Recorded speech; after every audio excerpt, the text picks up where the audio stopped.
माझा निकाल लागला तेव्हापासून जिल्ह्यातील काही असंतुष्ट आत्मे अनिलजी बोंडे, रविजी राणा जे काही वारंवार माझ्या बाबतीत स्टेटमेंट देत आहेत, सहानुभूती दाखवत आहेत, ते मला असं वाटते मगरीचे आसू आहेत.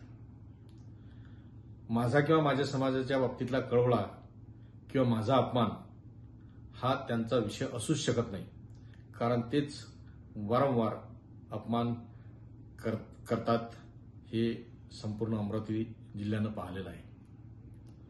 म्हणून जे काही आज माझ्या कार्यालयाच्या बाबतीतला विषय असेल, जो की जिल्हाधिकारी कार्यालयात आतापर्यंतचे खासदार वापरत आले आणि तिथून लोकांचे कामं होत गेले, लोकांच्या कामासाठीच ते कार्यालय आहे, त्या संदर्भातला जो काही प्रकार घडला त्या बाबतीत आमच्या महाराष्ट्राच्या नेत्या यशोमतीताई ठाकूर किंवा अन्य आमचे नेते यांच्यावर वारंवार वेगवेगळ्या पद्धतीची टिप्पणी करून माझा कसा अपमान होतो हे दाखवण्याचा बालिशपणा ते सातत्यानं करत आहेत. मी या निमित्तानं त्यांना एवढं सांगेल की तुम्ही माझ्या मानापमानाची चिंता करू नका.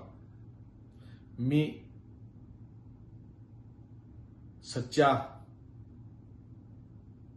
आंबेडकरी आहो, बाबासाहेब आंबेडकरांचा सच्चा वारसदार आहो आणि स्वाभिमान हा माझ्या बाबासाहेबांनी मला शिकवला आणि तो माझ्या रक्तात आहे. माझा समाजही तेवढा स्वाभिमानी आहे. म्हणून माझ्या स्वाभिमानाची गोष्ट तुम्ही करू नये, यापुढे तरी या पद्धतीचे स्टेटमेंट आपण देऊ नये, एवढी माझी विनंती आहे.